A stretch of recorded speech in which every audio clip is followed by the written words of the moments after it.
What's up, randos? We're on video. You get to see all of this. Welcome. All of that. Welcome into the Fandom At Random podcast. /YouTube. I am Ed. And I am Brian. And we are very excited to bring you to a new era of Fandom At Random, episode 100. Oh, man. And, I mean, dude, we did it. We did it. 100 episodes of fucking crazy. Slightly above average content. Yeah, I'm okay with that. I've been average all my life. I'll be above average. Hey, man. What is it? 4 to 5 inches is average. That ain't bad. Say, and in some aspects, less than average. So more than average is okay by me, you know? But we are so excited to be here today. And if you are listening to us, welcome. If you are now watching us, welcome in. We are now on YouTube. Please click the bell to subscribe. Brian, maybe you can do like some video magic. Yeah. Show like a bell pop up. Click this bell right here. There we go. That'd be great. But you can head over to fandomatrandom.com. That's all the ways to listen to us, follow us, like us, and now watch us. Yes. And speaking of watching us, we got a new logo, Brian. Mm-hmm. We have a badass new logo. And for anyone who hasn't seen it, I think it's fucking amazing. I agree. Personally, I came out super handsome. No, seriously, I think it's awesome. It definitely brings together what we're all about. You know, cartoonish, but it's got the fandoms in it, so it came out really good. Yep. And we took that logo, and what are we going to do, Brian? We're going to monetize the shit out of it. Sell shit. So we opened up a storefront. So if you're interested in buying some merch, we've got the new logo, we've got the retro logo, and new logos coming soon. Definitely. We've got other stuff in the works, but head over to storefrontier.com/fandomatrandom if you want to check that out. Again, storefrontier.com/fandomatrandom, or the easiest way, we say it all the time, fandomatrandom.com. Yeah. Click the little store button. It'll bring you right there. Super simple, dude. Super simple. But, I mean, Brian, man, it's been a ride. It certainly has. It has been a ride. It's been multiple years now since we started this podcast. I can't even believe that. And, you know, we celebratory cheers from across the table. Bink. Clink. But, you know, man, it's been a ride, and I've enjoyed every single episode we've done of doing this. Man. I know you're in the same boat. And we got into this, you know, not for the fame, not for the glory. Nope. Although that'd be nice. Yeah, and that would be nice. Yeah. But we just want to nerd out and talk about geeky shit. And I think we have accomplished that these first 100 episodes. All started back at, PAX East 2019. We went out for a couple drinks, and we're like, you know what? We're going to hit the record button next time. We got to do it. Yeah, man. I mean, it's hard to believe that my bullshit Frozen moment from the first episode up until now, how many things have changed. We've been through a pandemic together. We've been through a presidency together. Speaking about your crazy bullshit Frozen moment, why don't we take a trip back down memory lane, randos, for 1 minute? Oh, Christ. Let's take a listen. And then really just a mix of, movies, TV shows, comics, just countless other things and nerdtastic black holes that have kind of shaped everything I'm into over the years. And I've talked way too long, so Brian, take it away, man. What are you into? What I'm into? I mean, that's an endless question, but as Ed said, it all started late 80s, early 90s. And basically,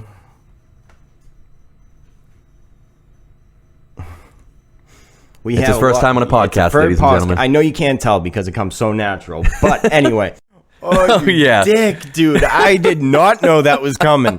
Holy shit, that was bad. That was worse than I even remembered. Oh, my God. I didn't even do the like, I was it was frozen. Dead. Like, it was complete dead air. Sub-Zero hit me with that fucking spell, and I was frozen. Wow, I didn't know that was coming. Let it go. Elsa has nothing on me. But I mean, you've come a long way, man. Oh, yeah. You've come a long way. But I figured we've got a couple other sneak peeks coming this episode I didn't tell you about. So great. That's amazing. But this episode, again, if you're new to the podcast, welcome in. If you've been with us any amount of time or even since the beginning, thank you so much. I mean, we appreciate all the support. We have so many people at the end of this episode we do want to thank. Yes. And we do it for you guys. And this episode is about, you guys. It's about the randos. Absolutely. You know, the rando army that we're continuing to build. And we reached out to you guys. You did a great job. You got back to us with a bunch of different questions and topics that we're going to bounce through here. We're going to drop some of your names. And the great news is, if your question made this list, you're entered to win a prize. Oh, yeah. Off of our new storefront on storefrontier.com/Fandom At Random. Yes, and sir. if you Free hop on shit there, it is says great. T-shirts. We've got sweatshirts, long sleeve shirts. We've got koozies. We got it all. Dildos. Oh, wait, we didn't put those up yet? Oh, fuck. The Fandom At Random dildo. Sorry, my mistake. Dildos are coming.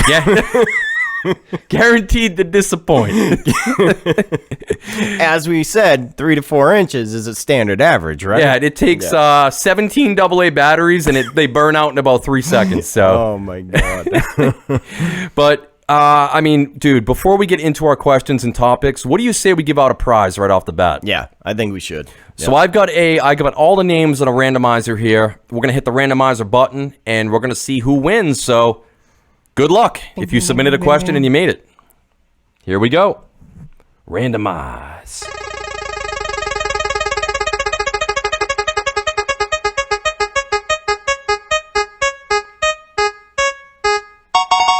Oh, Boom. Nick Guerrera. Hey, Nick Guerrera, you have won. congratulations, Nick. Congratulations. We will be reaching out to you in a direct message. You'll be able to hop on our storefront, pick out any item you so choose, and you'll be able to represent as a rando. Such awesome fucking merchandise, too, so I feel like he's very lucky. He's a lucky man. Lucky man. He's a lucky man. Sorry, there's no Rocky Balboa merchandise, Nick. I know that's going to disappoint you. Huge Rocky fan. But it gives me some ideas, so I'm going to work on some stuff, because dude, Rocky Balboa is fucking awesome. we got to have him on, do a Rocky fandom. That kid knows everything. Who's Sylvester Stallone? Oh, that'd be cool. Oh, I mean, Nick. No, I you meant meant Nick. Nick. Okay, but yeah. if we could get Stallone on, hey Stallone, if you're listening, man, come on here. A Rocky episode. I'd be up for that. Yeah. No. Actually, Rocky's going to come up later, just so you know. All right. Well, what do you say we get into some questions? Because again, it's about the randos this episode. Yeah, and great questions they were, by the way. All right, let's kick it off.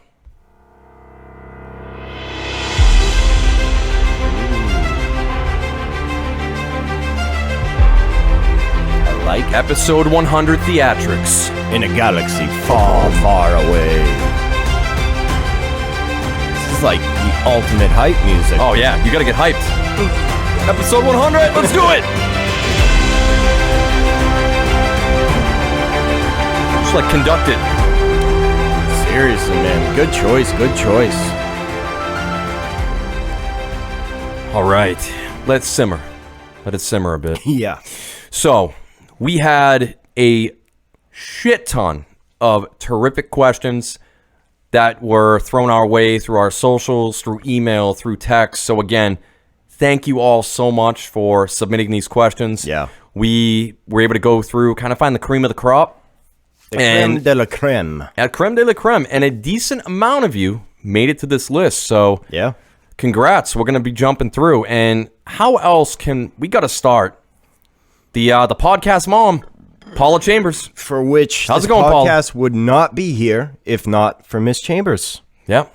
Fudgicles, Brian. Existing you into the world. Thanks, Mom. Thanks, Miss Chambers. Yeah, speaking of which, a side story, I'm pretty sure that happened on a dude ranch. So, and ironically, I'm not allergic to horses. So that makes sense. Dude. I was pretty much born in Hey Dude, so. Nice. All right, so my mom's question, what potential future movie property would you like to help write the script for and have full creative control over? And a little bit of a bonus question, if we could star in any movie, what would it be and what character would we play? That was a good question, man. So I'm like going this to, my mom, I'll kick things off here. So, and this one was easy for me, honestly. If there's one movie or a potential future property that could get, this is a reboot, Avatar The Last Airbender, just so I could fix M. Night Shyamalama Ding Dong's bullshit. Yeah, that's a good one. And, I mean, the world of Avatar, it's rich, all these amazing characters, and it'd be criminal to try not to do it justice. It really just would. Right. And I know they have the live-action TV series coming out, But I feel like if they gave me, again, I'm trying to reboot the movies. If they gave me a trilogy, I think I could do it justice. I could flesh it out. So give me a call. I'd be up for seeing that. Yeah, with Mr. Ed Chambers behind and it. I would actually pronounce the characters' names correctly instead of Ung and Soker. And you mean that's not how they're pronounced? Oh, dude. It was so bad. It was so bad. The bonus question. So I honestly, I don't know if I'd ever want to star in a movie. Like, I wouldn't mind like being involved in the movie, but starring, I don't know. But all that money and bitches and power, I mean, who would want that? I mean, really? Yeah, no one. But if I could be in a movie, it would probably be Lord of the Rings. Like, to get dropped in, I mean, they film in New Zealand. I mean, you've seen the sets. It is gorgeous. Yeah. And it would just be awesome. I love the lore, and it would be really cool to get just dropped in there. And I feel like I could pull off Gandalf. It would be nice to be in New Zealand, but like when you're on the green screen looking at a tennis ball, swinging a sword at it like you're fighting a dragon. Bro, that's The Hobbit. I'd be like, what? That's The Hobbit, man. The Hobbit used all that green screen CGI bullshit. Yeah. The Lord of the Rings was legit. No, Lord of the Rings would be a good one to drop into. Yep. Oh well, like all that magic you see by Ian McKellen, that shit is real. Yeah, I mean, like he's a real wizard. He fell into that lava pit, like. And no, but this wasn't as easy for me. There's a lot of shit that I could have gone with, but I feel like with a movie coming out, a future property, Halloween Kills. So the Halloween 2018, I was not a fan of. I think they did a disservice by making it, and I think it still has a lot of potential. So if I was to pick a movie where I could rewrite the script, not only me, but true fans of the franchise, period, I would choose Halloween Kills. Fix it up, turn it into what it could really be. And then as far as the bonus answer, this is another tough one, but I think I'd have to be a killer from a horror movie. Of course.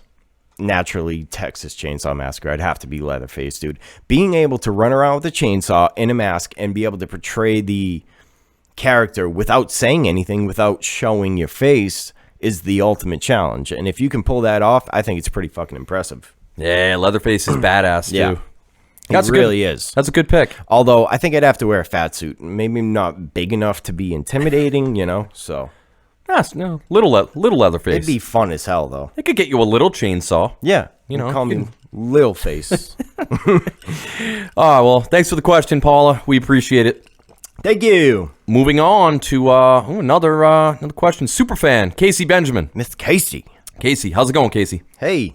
So she had a bunch of terrific questions and topics for us to cover, but I mean, we can't get to everything, so we kind of cherry-picked a couple. But thank you again for all the questions. We will cover a lot of those in future content, so stay tuned. Great questions. So I like this one that she had, though. What are your ride or die favorite movies? So maybe top 5 to 10 favorites that if we were trapped on a desert island, those are the only movies we could have with us. And she said congrats. So again, thank you. Yes. And I always kind of laugh at this hypothetical because, like, if you're stuck on a desert island, like, we have the suspension of disbelief. So we also have power. We also somehow have either a DVD player and a TV and or Wi-Fi and a phone. Yeah. But, whatever. I mean, it could just be a really long extension cord running under the ocean. And you saw Gilligan's Island, man. I mean, the professor could make some shit. So if the professor's there, I think we're good. Yeah, definitely. I have a love-hate relationship with this question. Casey, don't get me wrong. It's an amazing question, but to get me to choose 5 movies out of all the shit I've seen is probably one of the hardest things we had to do on this list. So while I love the question, you put me through hell trying to choose these movies. Kick it off. It's all you. This is no surprise. Nightmare on Elm Street. It is the franchise that got me into horror. Bitch. It still scares me to this fucking day. The original, by the way, because, I can rewatch all the comedic ones, 3 and on. But gotta have a scary movie. That's when Freddy was scary. He was scary when he's running down that alleyway with his arms. Oh, yeah. Dude, Johnny Depp getting pulled, like, just exploding, the blood everywhere. I rewatch it even once every 6 months. So on a desert island, I'd have to have it. That being said, The next one I think would have to be, I was going to choose a whole Star Wars trilogy. If I had to pick one, though, it would be A New Hope. No, I'm just kidding. Empire Strikes Back, for sure. Gotta be Empire. Because, dude, you need that nerdum out there on the desert island. Keep you hopeful, you know, in case a rebellion shows up. True. And, like I said, Rocky was going to come into play in this episode. Dude, Rocky 4. The best Rocky movie ever. If you want to escape that desert island, who else is going to inspire you to do it but Rocky? You keep falling down and you get up. No matter how many times you get hit, you get up. Dude, that's a good Rocky impression, Right? man. I'm impressed. Next one, it's no surprise. It's tattooed we don't talk about this. We don't talk about this because the first rule of Fight Club is you don't talk about Fight Club. It's tattooed on my back. It's one of the best movies I've personally seen. I know classic. It's overrated in some communities, but I'll never not love Fight Club. Then the last one, you get 2 positives out of this. Almost Famous. Not only do you get one of the greatest music movies ever made, you also get a great soundtrack from when you're not up for watching a movie. You just throw it on in the background, and you get one of the best soundtracks ever. Yeah, that tied into a lot of my picks, and good picks, Brian. Oh, thank you, sir. I'd come hang out on your island. Yeah, it would be fun. Yeah. You know? I'm going to kick it off with a little bit of comedy. There's no nudity in my list, though. There's no nudity That in could be yours? tough on a desert island. Wasn't there some nudity in Nightmare on Elm Street? Negative. No? Nope. No, it's a bummer. You're going to have to use your imagination, bro. I'm going to go with Office Space. So, Yes. yeah, it's just classic comedy. I've seen it a gajillion times. It's been a long-ass time since I've seen that movie. It's so goddamn good. Back to the Future, which Absolutely. we got it up there. Yep. Our little Doc Brown. Right over there. And Marty. So Back to the Future, I could watch that a bazillion times. I mentioned before the Lord of the Rings trilogy. Yep. I'd love to fall into that. The Matrix, the original. Gotta love it. Yeah. Brian already mentioned Star Wars, so I'll skip over that. Kind of a combo for me here. Princess Mononoke and Spirited Away. Love me some Studio Ghibli. The Nightmare Before Christmas. Classic. Yeah. Classic film that I love it. And again, you mentioned soundtracks. That's a great one. And then my last, another just movie I have loved forever. And if you're talking music and good soundtrack, Dr. Horrible's Sing-Along Blog. Of course. Neil Patrick Harris at his best. And I love it. One of my favorite films ever. Could watch it a million times. Yeah, a great list. Although Nightmare Before Christmas, you're not going to know when Christmas is, so it can't really get you in the mood. So. Well, the good part is, it's also a Halloween movie, so I just need to narrow it down between roughly like a 3-month, yeah, I can make it work either way. The red leaf and the brown leaf. Exactly. Yeah, you just watch it in between then. That's a great list. Yeah, thank you, Casey, for the questions. Thank you very much. Questions. Brian. I saw this. We've got a voicemail question. This surprised me. I'm psyched. All right, let's listen. What up, Ed and Brian? What's up? Happy 100th episode, by the way, guys. Thank you. It's me, you 8-bit boy, Andrew G. from 8-Bit Movie Review. Just thought I'd call in and congratulate you guys. And Thanks, Andrew. also, maybe Cheers. possibly ask you a question. Also, by the way, on your most recent episode, and I don't know if you're going to talk about it on your 100th episode, but I believe you said something about what 3 characters would you choose to defeat Superman? Oh. I'll give you 2. Aladdin and Robin Williams' Genie. Aladdin to make the wish, and Genie to cast said wish. Yeah, true. Not bad. And that not wish bad would be at like, all. turn them into a bunch of turnips. And then what do you got? Superman's weight in turnips. Then you go down to the Nook and Cranny in Animal Crossing. Then you sell those turnips for some bells. Boom. The better question is, though, Avengers go evil and decide to go to multiple parallel timelines. Okay. And grab as many Infinity Stones as they can. Like, we're talking like a shitload of stones. A shitload. You have been tasked to jump through these timelines to stop them.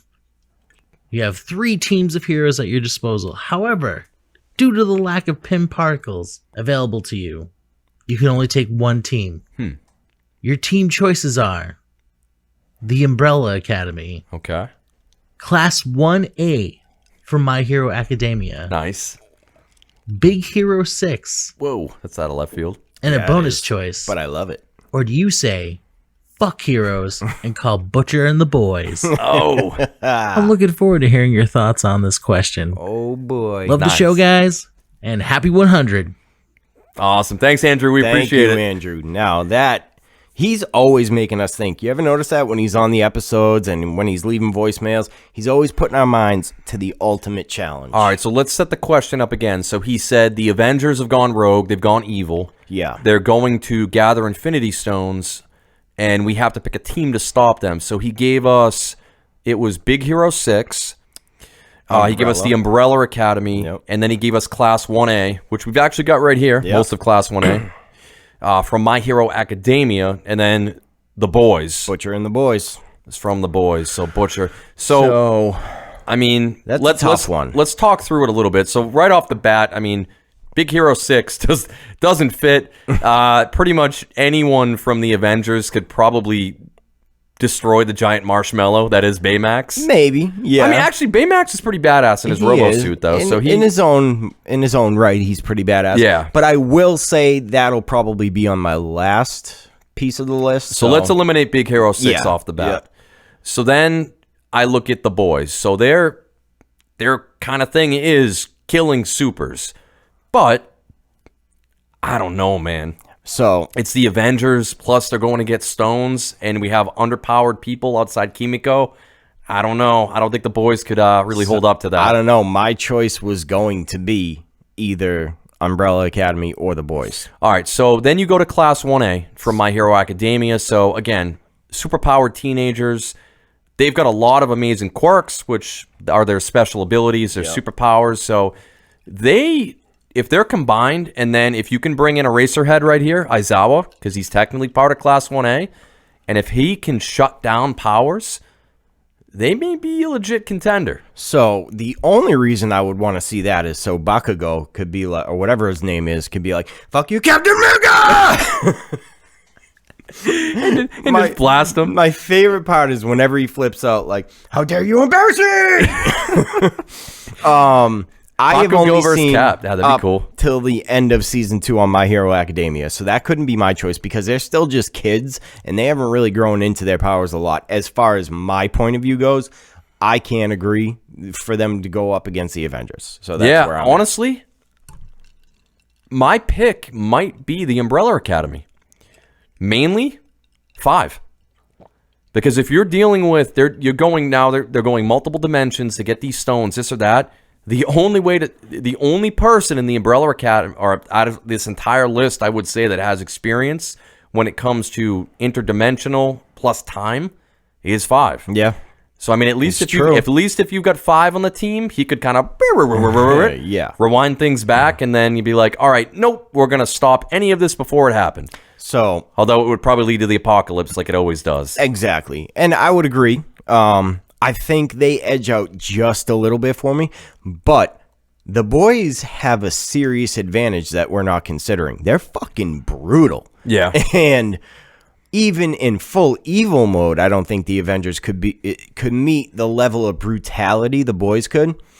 Just out of surprise alone, I think they could catch the Avengers off guard, but I do agree that considering 5 from the Umbrella Academy, they take it out on top. Yeah, I think it would be. If I had to rank it, it would probably be Umbrella Academy, Class 1A, The Boys, and then Big Hero 6. I can agree with that. So, hope that answers your question, Andrew. Thank you again. Yeah, good one. Let's move on to another question from Matt Muller. Mr. Muller. Matt Muller. Quick shout out to Star Trek Tempest. If you're a Star Trek fan, check out the Star Trek Tempest podcast. Our buddy Matt is a part of that.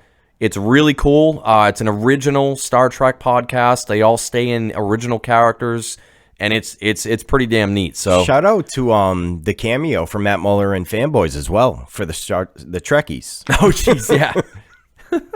Anytime, absolutely, dude. Anytime. Sorry, Matt. Anytime Star Trek and Matt Muller are brought up in the same sentence, I always jump back to Fanboys and Seth Rogen. Oh yeah, that he pretty much is that character for sure. So his question, who is the best Batman, and why is it Michael Keaton? Bonus question, what was the best looking Batmobile? And stupid bonus question, Temple of Doom, a good Indiana Jones movie or the best Indiana Jones movie? I like this question. I hate that question, which is why it's stupid. Stupid. I'll kick things off. So, I mean, if we're talking, if we're talking Batman, the best Batman, if you're talking live action, it's got to be George Clooney, right? Yeah. Mr. Batnips. Batnips himself. No, but in all seriousness, since Matt didn't specify live action, I have to go with my boy. It's got to be Kevin Conroy, the voice of Batman from Batman the Animated Series back from the 90s. I mean, he is my favorite Batman. I think you are correct. Thank you. And Brian and I were actually lucky enough to meet him years ago. Yeah. What is it, Rhode Island Comic Con, I believe? Thanks. Yeah, definitely Rhode Island. Yeah, and dude, it was one of my favorite stories because I was so starstruck. He got so geeked out. And because I love Kevin Conroy. Yeah. I love DC animation. Huge Batman the Animated Series fan, and we walked up to meet him, and there was like no line or anything. No, he was just kind of chilling there, and I go up and I'm like, "Hi."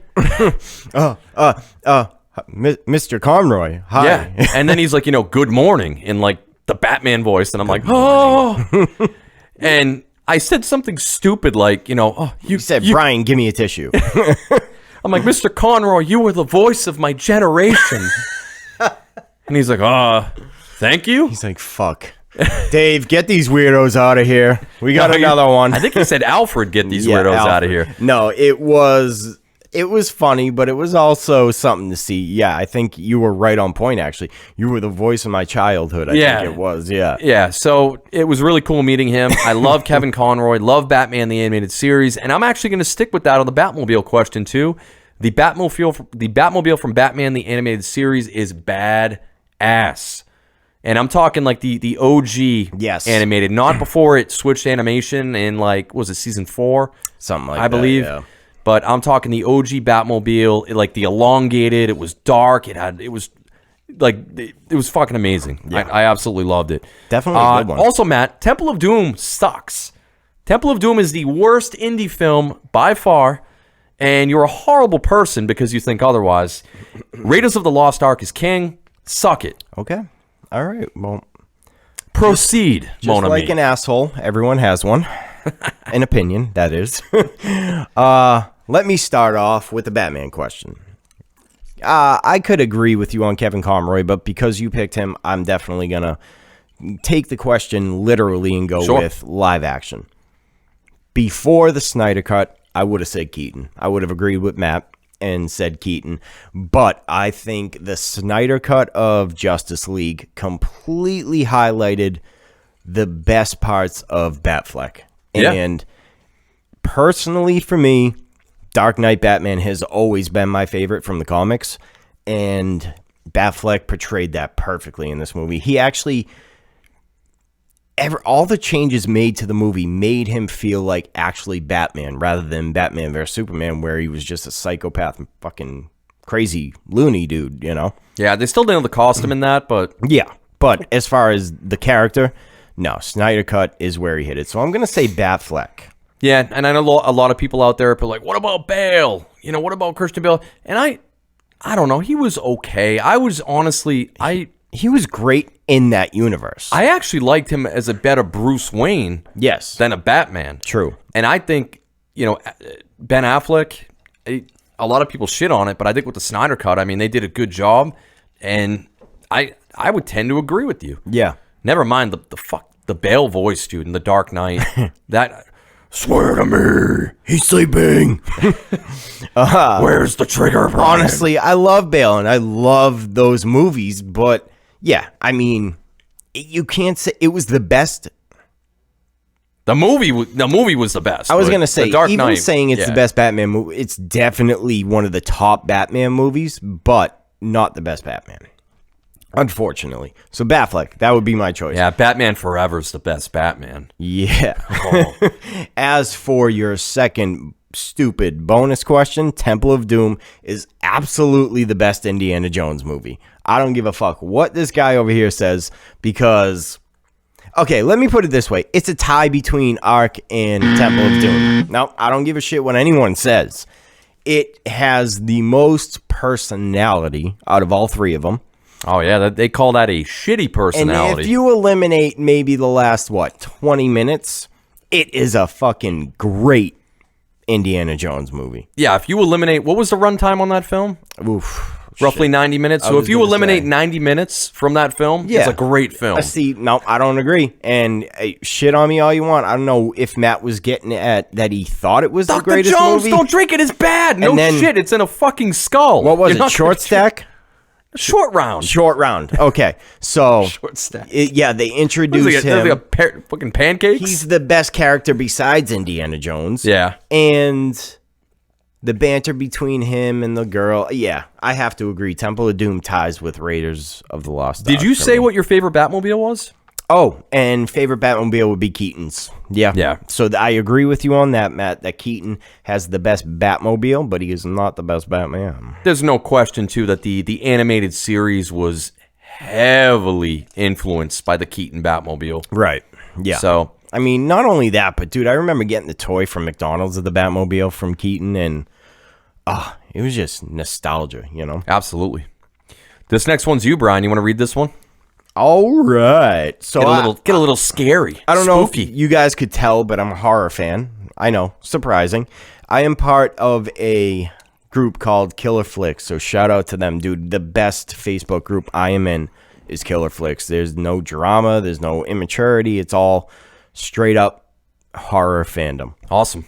So I threw out questions on there about what people would want to hear us talk about, and excuse me. Stephen Collar, hopefully I'm pronouncing that right, threw out one of the questions that stood out to me. It's a what if segment. All right, so here goes. What if the Blair Witch was never made? Would found footage have become a trend? Cannibal Holocaust didn't start the trend, by the way. Unless you're a horror fan, you probably don't know what that is, but it didn't. And what if Paranormal Activity didn't happen? Would we have more slashers instead of mediocre and good ghost movies? Yeah, I think it's almost a chicken or the egg question because it's like, because these movies happened, they influenced the shit. Like, I remember Blair Witch dropping. I went to go see it in theaters, and I loved it. I thought it was great. And that's kind of why I chose this question, because I knew Ed could be a part of it too. Mm-hmm. Now this was before I saw The Ring. Yeah, before he lost his balls. And then it ruined me.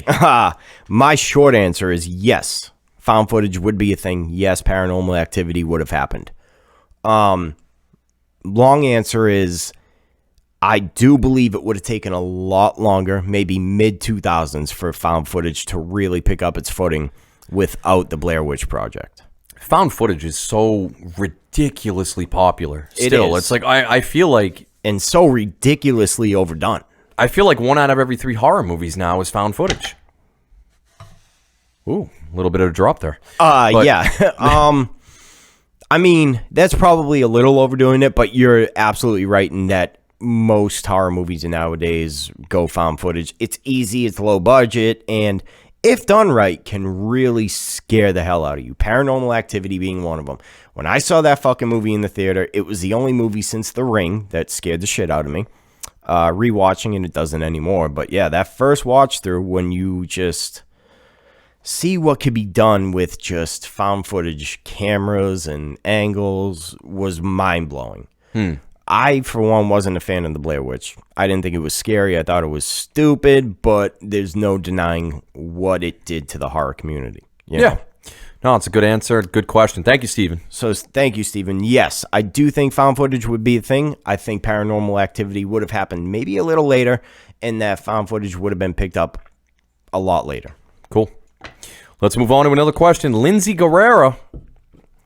My sister, what's up? Sister from another mister. No. So I was actually, I don't know if you know this, I was forced to add this question for fear that she may break my finger again. Ooh. Like when we were little. That sounds like a good story. Yeah. Oh, it's a story for another time. Please don't hurt me, Lindsay. So she asks, will you do more true crime episodes? If so, do any particular crimes interest you?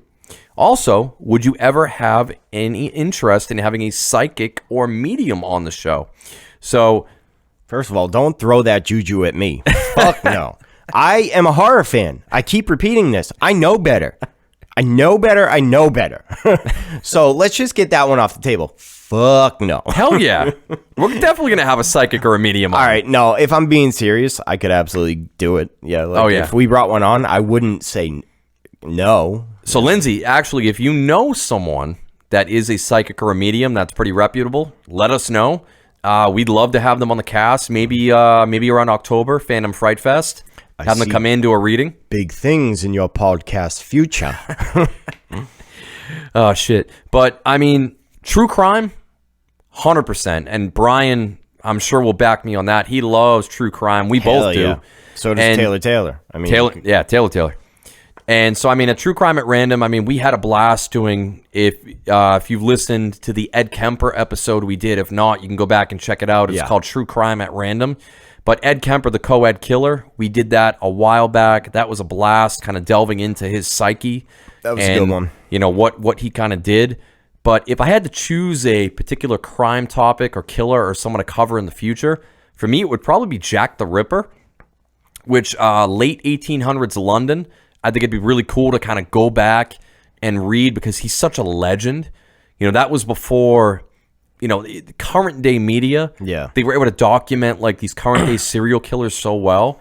And Jack the Ripper was like, he was doing all this effed up shit in London. Yeah. And a lot of it just turned into legend. Right. Yeah. But it is still a legit story. He was a legit serial killer. So, and that actually kind of leads me into my two-part answer, if you'll have it. First off, the Toolbox Murders. I think that would be my pick because it's so fucking brutal, and the audio from the tapes they made is available, and it just makes it more real, more creepy, more disgusting. That would be one to really dive into. But now that you mention old serial killers and what started it all, Jack the Ripper was before it, but H.H. Holmes would be a good one too. Yep. First defined serial killer, that'd be fun to dive into too. So the answer is yes. We will be doing more True Crime at Random in the very near future. But thank you for the questions, Linz. I appreciate it. Thank you, miss. Move on to another rando. Ian Currier. Do you think superhero fatigue will ever hit mainstream media? So, good one. I'll kind of start it right off the bat. So, I mean, it's been like a decade now where superhero comic book related content has been king. It just has been. Yeah. You look at the biggest blockbuster films with what Marvel's been doing, even to a lesser extent what DC has done, and whether it's, you know, movie related, television related, comic related, video game related. I mean, all of this content is king right now. It's been going on for the better part of a decade. I didn't think it was going to last this long. No, definitely not. It's been great that it has, and it's been great that a lot of the content has actually still been pretty good, especially in Marvel's case. Yeah. But I always hearken back to the, you know, I think of back to like, you know, 90s, 2000s. You go back to like the vampire boom during Twilight. And then in a 5-year span, everything was vampires. And then that died. Then it was the zombie blow up. You know, everything was zombies all of a sudden with The Walking Dead, Zombieland. iZombie. Yeah, iZombie. Everything was zombies. That died. Superhero and comic shit is still going strong. It is. So, yeah. I mean, will it burn out eventually? I'd have to say I don't know. I don't know that it will. Maybe an oversaturation at some point, and it'll kind of not be as popular, kind of dip down a little, but I don't know. What do you think? I agree mostly with what you said. But on the other end of the spectrum, I actually think we're starting to see the very early stages of it right now. After phase 4 ended, you could feel the hype die down as far as Marvel goes. And I mean, it also ended right into COVID. It did. Which, you know, they couldn't release anything in the theaters. Right. Luckily, they still had Disney Plus to release the smaller content stuff. And we're talking strictly superhero, too. So not everything Marvel is going to be superhero. We're getting anti-villains. anti-heroes like Deadpool and shit like that. I think his question kind of covered the umbrella. I know I'm being a little Academy. technical here, but I do think we're starting to see. This is why shows like WandaVision are getting so much hype, because we need to see something different. And if they can't keep up the refreshing new ideas like WandaVision, then we'll end up with stuff like Captain Falcon and Winter Soldier. Sorry, Captain Falcon. But it's more Marvel, and it's okay. It's interesting and it's entertaining, but it's not what Marvel used to be. Yeah, and I think, the longevity has been increased by properties like, Kick-Ass, Deadpool, The Boys. Right. And what we've been raving about, and we're actually going to do a random review on it, I think 2 weeks from now, Invincible. Hop on Amazon Prime and check that shit out. Robert Kirkman's series adapted to film. It is It's kick-ass. It's kick-ass. Now, that kind of highlights my point. So we're getting a kind of reinvigorated period right now with blood, gore type of like shit we haven't seen yet. That can't last long. The superhero genre as a whole can, but stuff like that will last just a little bit, and then it'll die down again. People are going to run out of ideas. I give it 10 years tops before another decade? Yeah. That's still a crazy run, man. If you're talking 2 decades, that's a crazy run. By your question, if I'm calling the next 10 years, then yeah. Fatigue will come, not sooner, but a little later. Yeah. We will see. We'll talk about it 10 years from now. How about that? Definitely. Put it in the books. Dave Ring, our musical drop creator extraordinaire. Dave Ring, if you guys don't know, if you've been listening, Dave Ring actually does all of the drops for this show. So all the music that you hear, our intro, outro, all of our intermediary shit, that's Dave Ring. So thank you very much, Dave. I call him Runs with Bears. No, I'm just kidding. Just because he's a runner. But yeah, he does fucking awesome work for our He really does. Kicks ass. Yeah. So Dave has a very, very deep and methodical question here. Yeah. Where did the Smurfs come from? That's all. Dr. Manhattan. Obviously, dude. Like, they're blue, first of all, and I'm blue. Who if would I be was green? It was an experiment. Dr. Manhattan is too big for the universe, so he was like, what can I do besides create? And he created the Smurfs, realized, fuck, I made a mistake, and they kind of just moved on in their own universe. So Dr. Manhattan, the big blue dude with that hangs dong in The Watchmen, he decided to make the Smurfs. I'm just saying, if you look at a Smurf in comparison to a human body, they do look kind of like hanging dong. So, Dave, I actually, believe it or not, you asked this almost as a joke, but I wanted to include it. I Googled it. I could not find an answer. I don't know. And I was looking for in-universe lore about not like the actual creator, but like in the universe, like how were the Smurfs actually made? Yeah. I couldn't find it. The only thing I knew off the bat, so Smurfette was made by Gargamel to go in and infiltrate the Smurfs, so she was created by Gargamel. She's basically Eve. Pretty much, yeah. And then a bunch of atoms, which really made Vanity happy. But yeah, I couldn't find it, and they were made by so I'll give you the quick little blurb, Dave, just so you can maybe sleep on it. So the Smurfs were first created and introduced as a series of comic characters by the Belgian comics artist called Pio or Peo. Belgian. That in 1958, wherein they were known as Les Schtroumpfs. The word Smurf is the original Dutch translation of the French Schtroumpf, which, according to Peo, is a word he invented during a meal with fellow cartoonist Andre Franquin when he could not remember the word salt. Hence why the Smurfs are always saying, oh, I'm totally going to Smurf her tonight. I'm going to Smurf the Smurf out of her. Huh. So, yeah. All right. So, Dave, hopefully that answers your question of where the Smurfs came from. Yeah. Dr. Manhattan. Hey, I could get on board with that, man. I could see a crossover, and I'd read it for sure. Matt the Bat Peterson. The Bat. Matt, and you may have heard Matt before. He's come on a couple podcasts that we've done. He came on a My Hero Academia podcast we did a while back. Matt's question was, name a piece of media you consumed that started out amazing, but ultimately either had something happen or took a terrible turn that completely ruined the rest of it.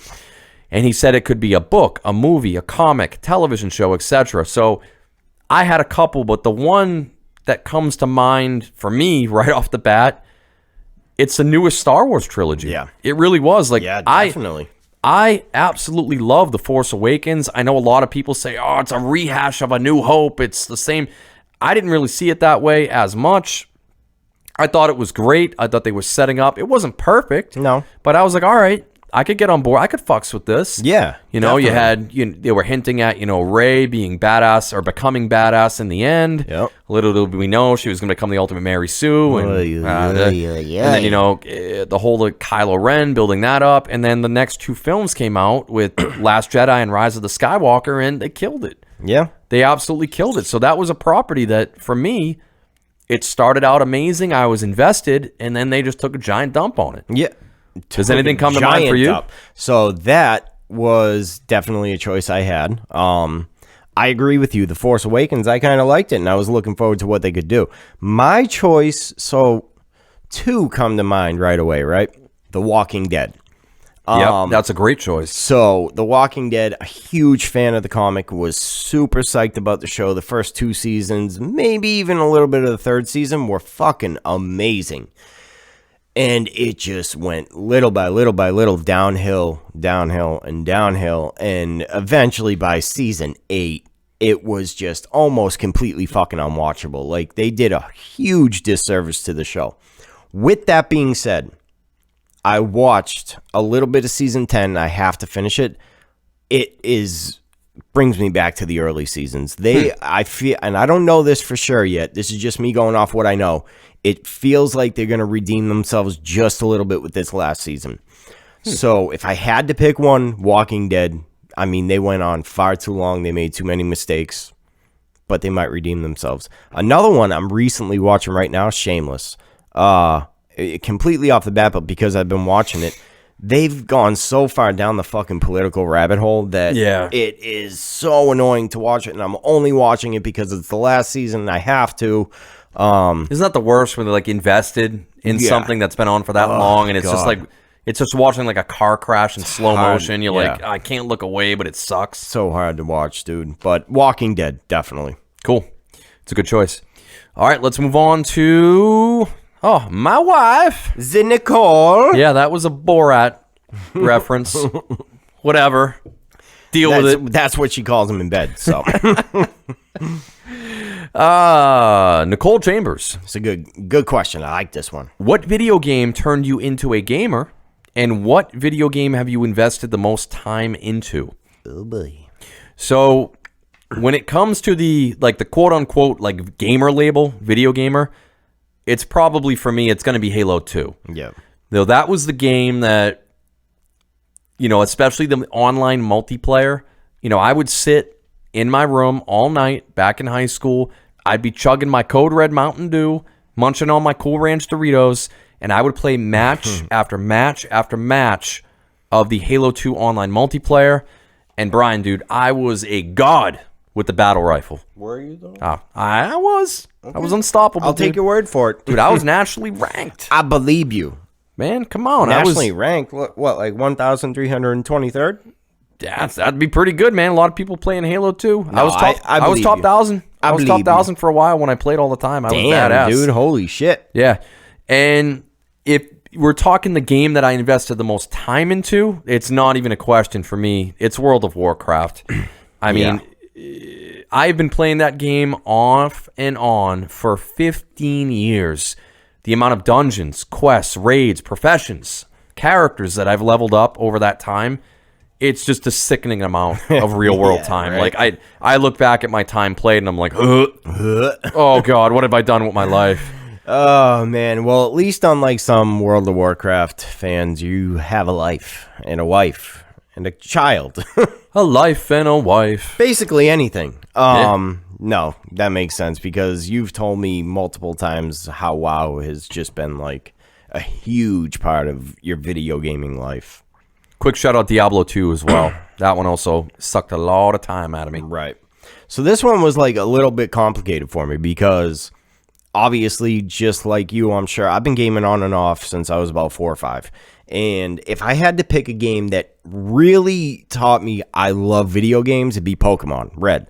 I was maybe 7, Hell 8 yeah. when it came out, dude. And I had played NES and SNES. Actually, SNES was after that, I believe, if I'm not mistaken. But really, the first game I remember I needed to play all day, every day, no matter what, was Pokemon Red. I remember the day my mom bought me the fucking game. She brought me to EB Games, if you guys all remember that. Oh, yeah. Electronic Boutique, shout out. Yeah, and I was gonna, I mean, even at 7, 8 years old, I was putting more than 100 hours in that game. Who was your starter? It always was Bulbasaur, believe it or not. Yeah, I know a lot of people pick either Charmander or... I was a Squirtle guy. Squirtle, but... Yeah. Dude, Bulbasaur was like the most balanced one. You didn't have to face a fire gym for a long time, so early game was easier. That being said... First of all, the longest I've ever played a game was Skyrim, and I think I put about 500 hours into that game. Scram! Yeah. You had showed me it, and I just took off of that game for like a year straight. Now, that being said, I went through shit in my teen years. There is no question. I've talked about it on here. I was a shit person and a bad kid. Yeah, you were hopping in big red vans called Clifford. I was just completely fucked up. Never played a video game from like, I don't know, 15 to 18 or something like that. And then when I got my life back together, I bought my own TV. I bought a PS3 and I bought God of War 3. Hell yeah. And when I booted that shit up and saw the graphics on God of War 3 and just saw what games had become and how awesome they could be, then I played it, and the gameplay was just fucking... Dude, you start off literally killing Poseidon on a mountain. I was like, fuck yes! So, God of War 3 got me back into gaming, Pokemon started gaming, and Skyrim was the one I played the most hours on. Awesome. Yep. Awesome. Yeah, thank you, honey. Appreciate the question. Thank you, wifey. Next question, Kat Anderson. I love this question. If you could be any character in the Lord of the Rings universe, who would it be and why? I'll let you kick this off, Brian. Actually, no, I'll kick it off first. No, yeah, you kick it off. I'll kick it off first. I have a very good answer to this question. I want to take this before we can steal it. Yeah. I'm going to say Tom Bombadil because he's literally God. No, but... Yeah, right. He was only in the book, right? Yeah, well, we'll leave the Silmarillion talk out of this, but I can go down a rabbit hole. But in all seriousness, it's Gandalf. The Gandalf. Yeah. To me, like, I would love to be Gandalf because you're an immortal wizard. You get to walk all around Middle-earth, or if Shadowfax is around, you get to ride all around Middle-earth. So you have like in the style. Most badass fucking beard anyone could ever have. Badass beard. He can use magic. He's freaking token on that old Toby. He's getting hot. That old Toby weed.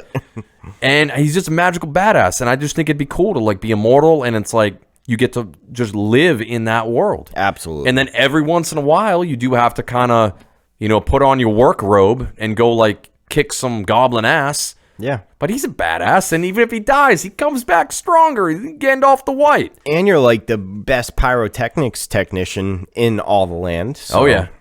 And then the other thing, if I could be anything, I'd be Smough. I want to be a dragon. That'd be cool. Yeah, it would be. But I think I'd have to be a dragon from like the get-go. If I was a human then a dragon, I'd feel limited. Yeah, does that make sense? And it would be cool to be a hobbit too, because I mean the Shire Hobbiton is just such a chill. No, I'm good. I don't need feet like that. I'm all set. But I don't want the hairy feet. Nobody wants the hairy feet. I don't need to be a hobbit. I mean, they do seem kind of happy, but no. But I don't want to be able to cut my steak with my toenails. So it's best of both worlds. If you're Gandalf, you can go there, you can smoke the old Toby, and you can chill, and then you're freaking off on your way. Hell yeah. So Mine what about you? Would obviously be Gollum. No. I mean, Gollum. Growing up in a cave by myself away from all the creatures, I'm okay with that, but no. I guess... It's a precious? It's a precious.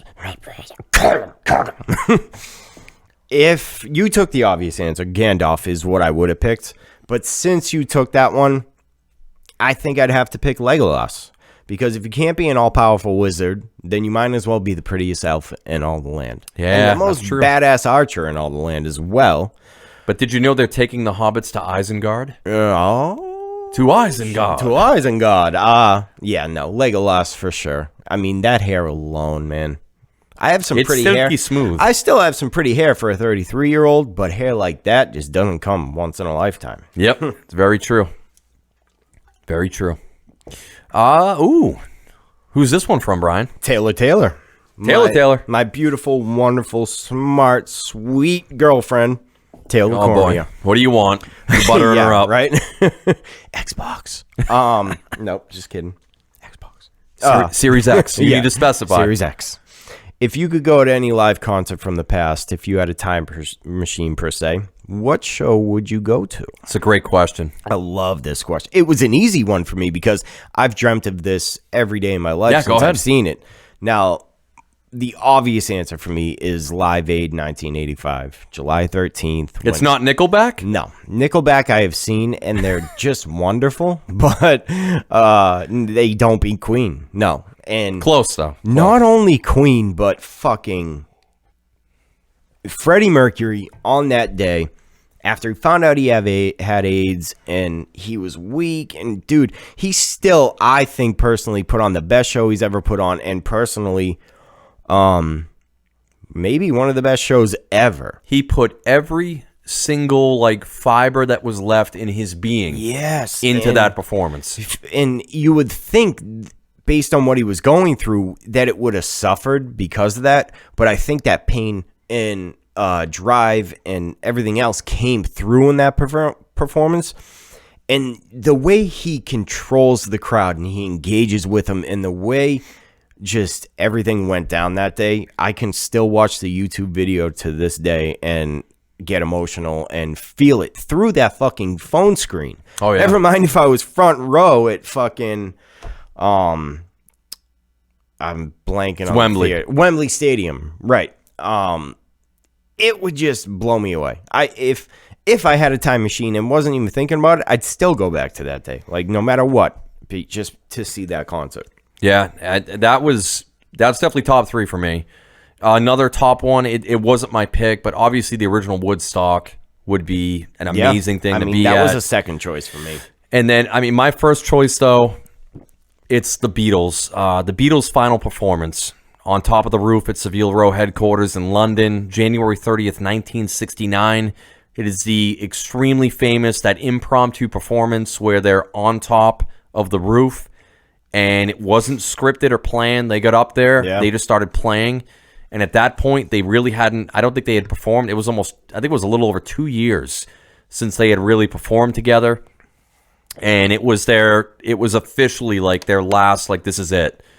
They went up, and, I personally, I know music is very, just like art, very opinion-oriented. Yeah. A lot of people say, who's the best, this or that. I think the Beatles are the greatest songwriters ever in the history of music, and it just would have been amazing to be there, up on that roof, just watching that history happen. Yeah. So that's me, Beatles' final concert. I never liked the Beatles. I know, kill me, right? But I think that would be something to experience. Yeah. Even if I'm not a huge fan of them, I would have absolutely loved to see that show too.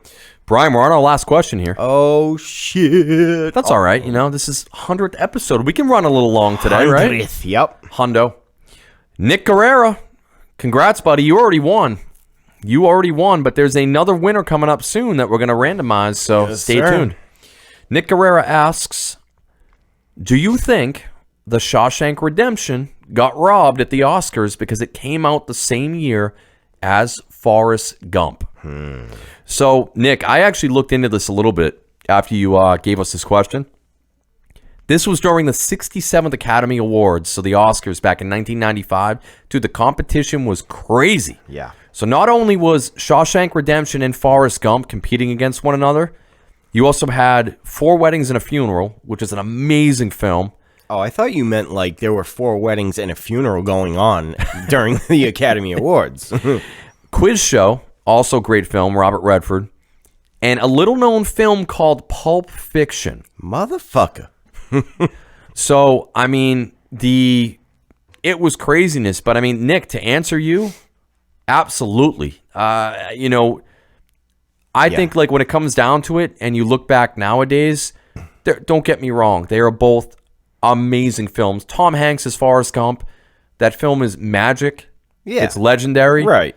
But my personal opinion, I think The Shawshank Redemption is the better film. Definitely. And I think it deserved to get the Oscar for Best Film. It didn't. It lost out to Forrest Gump. It lost out to Pulp Fiction on a lot of shit, too. Yeah. Which, don't get me wrong, Pulp Fiction was a masterpiece, too. But, I mean, Shawshank Redemption is like, that's to me like one of potentially the top 10 greatest movies ever made. Absolutely. Yeah, like it was in the running for my top 5 on a deserted island. I mean, there aren't a lot of movies that get better than that one. So I think at the time, Tom Hanks had more star power, and it just, yeah. I don't know if I'd use the word robbed, but it definitely should have been picked in place of Forrest Gump. Andy Dufresne. Andy Dufresne was a lonely man. I don't even remember. Thank you, Nick, though. Appreciate it, man. And Morgan Freeman is God, so there's that. Well, Randos, that about rounds out all of your questions. Hopefully we enlightened you a little bit. Yeah. Got into our psyche with what our thoughts are. But we're gonna hit the randomizer again one more time because we want to pick another winner. So, Brian, without further ado, Spin that dial, Ed.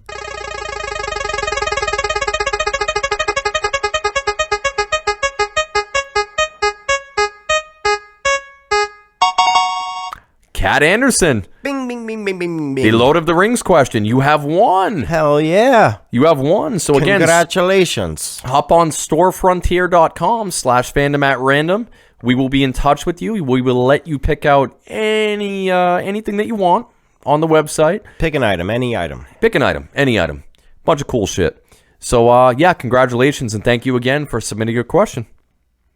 So, we're getting towards the end, Brian. Oh, shit. Dude, This is the 100 end. episodes. My only friend. I'm more surprised we could actually stand each other for this long. Never mind know. that we actually have people coming back every week listening to us. It's amazing. That's the testament. Of Yes, this it is, podcast. sir. Yes, it is. But I mean, we've got a couple quick thank yous we want to do here before we sign off. I'll kind of kick it off first. We've got a couple group ones at the end, but obviously Nicole, my wife, Grayson, my son. Thank you guys so much for letting me come down in the basement and do this once a week. Especially to my wife and giving me the opportunity to be like, all right, yep, I'll watch the kid, I'll watch the dog, go do your dumb nerd shit. Oh, yeah. My parents, Paula and Ed, thank you so much. Appreciate it.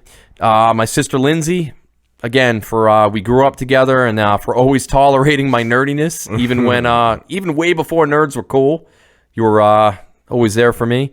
Dave Ring, again, dude, the music you've created for us is kick-ass. You keep creating new drops for us. Yeah, we really appreciate it, dude. Definitely. The 8-Bit Movie Review Boys, Andrew and Josh. Andrew and Josh. You guys have been awesome. We've had you on a couple times. We'll have you on again soon. And I think we're actually going on Mortal Kombat next week with them. We'll have you again, boys. We will have you again. We will have you.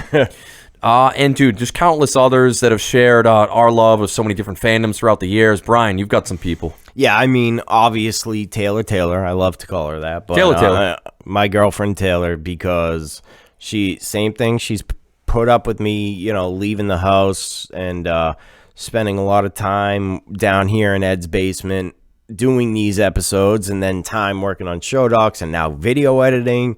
She's been wonderful, and listening in the early days. Thanks, Taylor. Thanks, Taylor. I mean, babe. I mean, honey. I mean, pumpkin pie. Oh, boy. Not only that, but got to thank my family, my mom, my brothers for listening in the early episodes when we didn't have anybody else and we didn't feel like complete failures. They added the numbers to them. You know True. what I mean? Not only that, but Andrew and Josh, obviously. Wayne, being very supportive. Oh, and the Wayne train. the Wayne train. Ed's wife for a lot of things, but not only that, but hanging out in her basement doing I'm just Son of a kidding, I'm just kidding. Thank you, Nicole, for letting me come and hang out in your basement every week. I mean, shit, I feel like this is a second home by now. I know. And yeah, I mean, you've already said all the other people, Andrew, Josh, Dave, Wayne, so. Yeah, and we've got a couple group together people we want to give a shout out to. So obviously, the major one, it has to be our number one sponsor, Pornhub. Always sticking by us. Thank you guys so much. We are actually working on a new segment called Only Fandoms. Yes. Which so you guys are out. Sorry. You've been by our side this whole time, but we can't do it no more. Nah, we can work in unison, though. Please subscribe to our Only Yeah. Fandoms. Only Pornhub? Obviously, our best fandom friend and just really our brother. Yeah, he's over there. You can't really see him, but Captain America himself, Chris Evans. Yes, sir. Our best friend of the podcast. We love you, dude. Thank you for listening. We'll get him on one day. He's pretty busy right now being an Avenger, but we'll get him here. Believe it or not, dude, I've got a connection. Oh. I might be able to... I think that's where this whole thing started from. Oh, yeah. You had that connection. I've and got we a were connection. "Hey, well, he's a friend. We got to get him down here. He's a friend. And lastly, dude, Masahiro Sakurai for creating our good friend Kirby. Yes, sir. Because we all know about Kirby. Anyone who's stuck with us will know. We're not going to explain more than that. You know. So If before you Kirby'd it, and I haven't yet. before we sign off, randos, I want you to take another trip with us down memory lane. This one's going to be a little bit longer, so if you've already heard it, feel free to sign off. But we really appreciate, once again, you guys for everything. Yes. And again, just thank you. And From the bottom of our hearts. from the bottom of our hearts. Shit, to get serious for a second, I'm getting all emotional. The people who come back every week, it's fucking amazing. I mean, we do it because we love it anyway, but it absolutely helps knowing there's people out there listening and enjoying what we have to say. I mean, holy shit. You don't get that every day. All right, so randos, we'll leave you with this. We love you guys. Later. So Video Game Olympics. So who do I want to follow up with? I mean, I've got a few still that I really, really, really like. Yeah. I'm just debating on if I want to go with the more current or if I want to stick with classics. I hear you. Most iconic video game protagonists ever. Well, it's a tough one, my friend. A tough one. I'm going to try to more go from the heart, but I can do that because I have one pick I don't think you're going to take, and I'm going to leave that a little bit later. Yeah. I'm going to leave this one a little bit later. I'm going to go with Kirby. Ooh. I'm going to go Kirby. That's a gamble. Yeah. That is a gamble. The little pink I'll give you that mofo. one. I like Kirby though. Jigglypuff 1.0.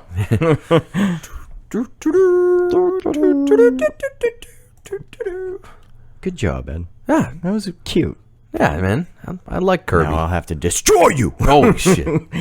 Kirby's good. No. I love like pretty much it's all Super Smash Brothers. Like, we're pretty much drafting the best Super Smash like the best Smash Bros team up ever. Like, people are gonna see it. these images when I do the gifts and be like, oh, they're doing Smash Brothers. Cool. Dude, I want to go with some of these other ones, but I keep thinking like, all right, who's gonna know this character the most in the world? You know? Yeah. Now I'm looking at my list again, and now I regret going Kirby. But I don't know. Like Kirby kind of You spoke went from the heart. Yeah, the little. I don't know why my heart's like gravitating towards a little pink fucking. I'm sitting here trying to like be like, yeah, good pick, and I'm like, Kirby, what the fuck? Oh, if I lose, that's gonna fucking haunt me. All right. Anyway, you went from the heart. I've done it before too. We all do it, you know. Oh, all right. So I'm gonna go with E.T. from the E.T. the extraterrestrial game. All right. All right, I'll come back. I'll come back. From that. I gotta, let me get this whiskey out of my face. Think about it from here on out. All right. There's so many good ones left. There's so many good ones. Yeah, there really is. I think on my next one,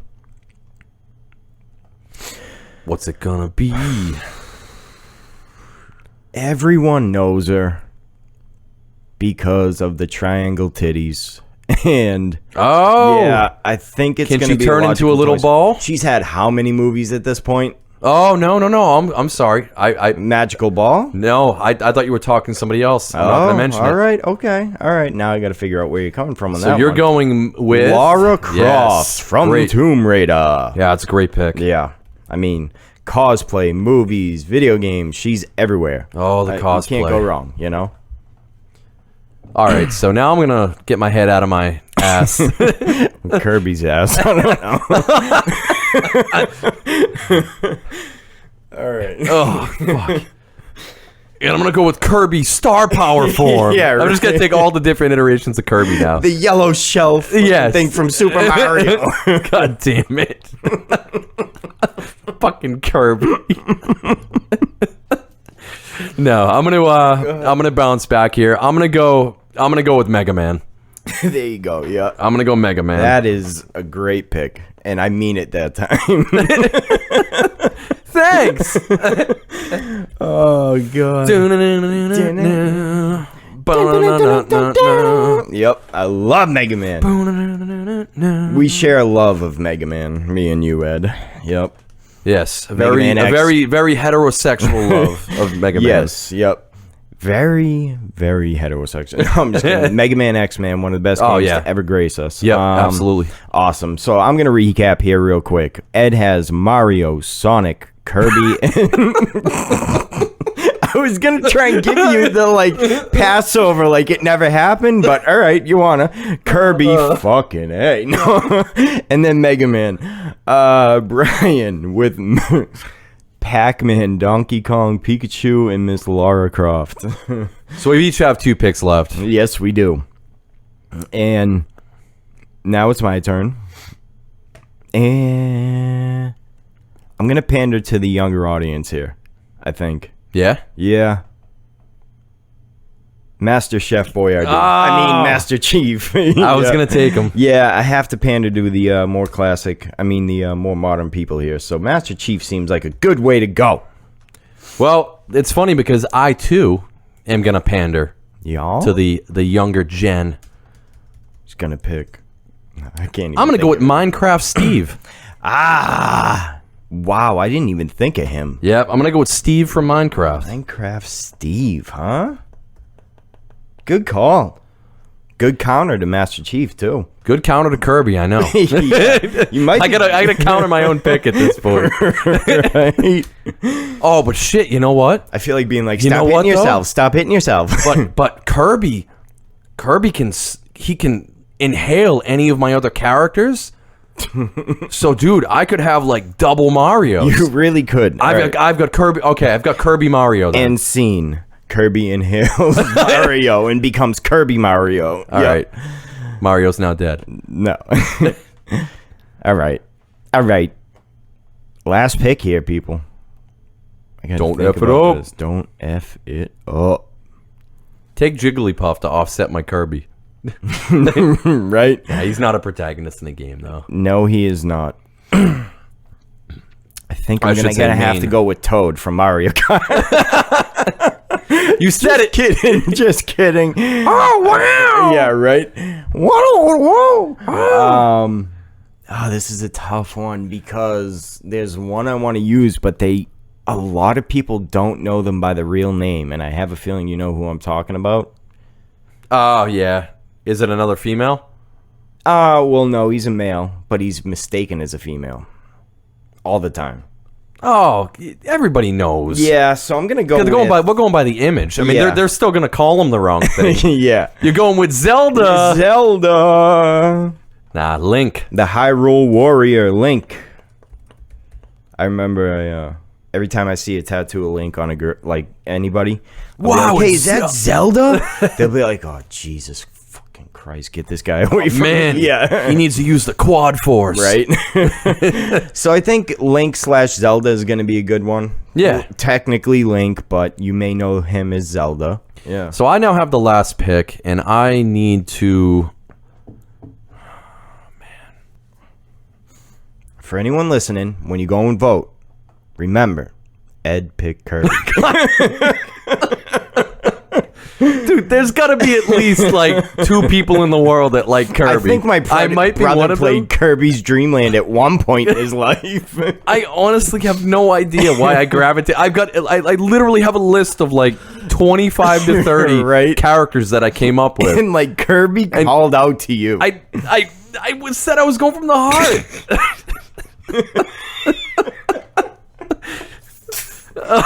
Oh my god. What the hell am I gonna go with? Last pick here. You still got some solid picks to go There's from, a lot of really good picks. Yeah. So I've been very heavy on classics. I feel like I need to go something a little newer. It might be a good strategy, yeah. So there's two I'm torn between. And actually, I can openly talk about my picks now. You sure can. It's the because last pick. You don't have a pick. Yep. So here's what I'm torn between. Crash Bandicoot. Oof, I knew that was going to come up. So I like Crash Bandicoot a lot. Solid Snake. Yeah. I'm also looking at Cloud Strife from Final Fantasy VII, which that would be the pick from the heart. Yeah, definitely. But I think Dante from Devil May Cry. I think you've already done enough with your heart, Ed. Yeah, you know what? I'm gonna go Crash Bandicoot. I feel like that's I like it. That's a good one. Definitely. Dude, you remember the old school commercials? Like the guy in the shitty Crash Bandicoot suit, and he had like just the face blatantly out. Like the completely terrible cosplay of Crash Bandicoot. Those commercials were great, though. That's when Sony was hitting it out of the park. I think you should have went with Magikarp. I think that would have rounded off your list wonderfully. All right, Dick. Fucking go through your list. I'm sorry. I'm done. Okay.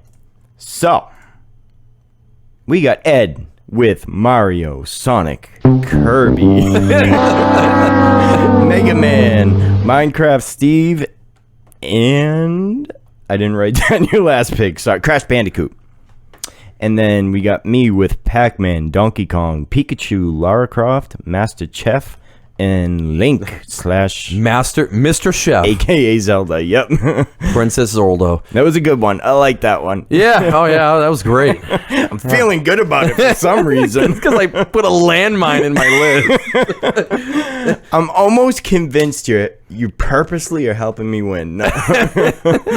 Oh, Chris. Oh shit. Well, yeah, that was good, man. That was good. Episode. That was fun. I mean, we've got a lot of fun episodes coming up. Obviously, we're prepping for Boston Comic Con. That's coming up soon. Fan Expo. So that's going to be really, really fun in the coming weeks. August 17th, right? Correct. I'll have to get you caught up on the boys. We'll have to do one of those. Definitely. Yep, that's coming up. Catch us at Boston Comic Con if you're going. Seriously. If not, follow us on social media. Yep. We're going to have a ton of photos. We're going to try to get some live interviews. So should be fun. Should be. So with that being said, anything else to add, Brian? No, thank you. I think I'm good. Word. Well, I'm Brian at Random. Brian at Random. I am Kirby at Random. Oh, why'd you do that when I was Brian just spit beer I'll everywhere. Wash it up. Holy swear to God, shit. I promise. All right, I'm going to end this shit. We need to clean this shit. Oh, man. Oh, my God. Kirby, why? Later, randos. Randos.